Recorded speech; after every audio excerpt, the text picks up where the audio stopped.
Hi friends, ఈరోజు మన కిచెన్లో స్పెషల్ వట్టి మిరపకాయల పప్పు చేసుకున్నామండి.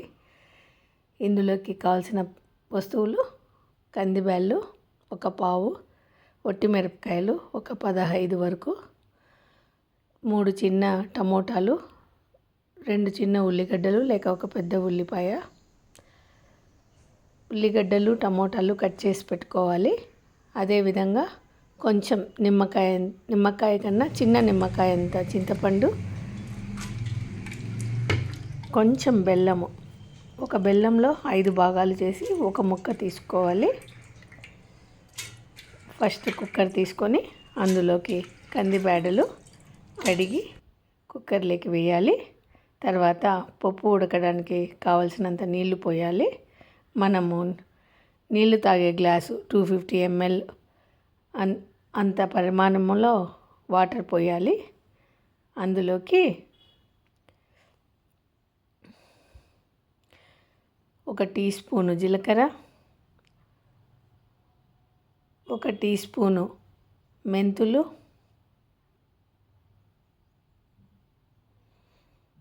1/2 టీ స్పూను పసుపు వేయాలి. తర్వాత ఇందులోకి మనము వట్టి మిరపకాయలు తుంచుకొని పెట్టుకొని వేయాలి. వేసిన తర్వాత మనం కట్ చేసి పెట్టుకున్న ఉల్లిపాయలు టమోటాలు వేయాలి.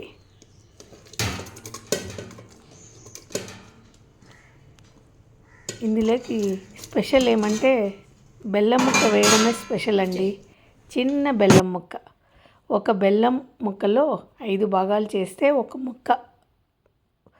చిన్న బెల్లం ముక్క వేయాలి.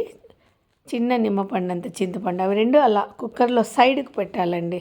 మధ్యలో వేయకూడదు, అట్లా సైడ్కి పెట్టాలి. మధ్యలో వేస్తే బ్యాళ్ళన్నీ పులిపెక్కి బ్యాళ్ళు ఉడకవు. వేసిన తర్వాత కుక్కర్ మూత పెట్టేసి స్టవ్ మీద పెట్టేసి 5 విజిల్లు వచ్చేంత వరకు స్టవ్ మీద పెట్టాలి.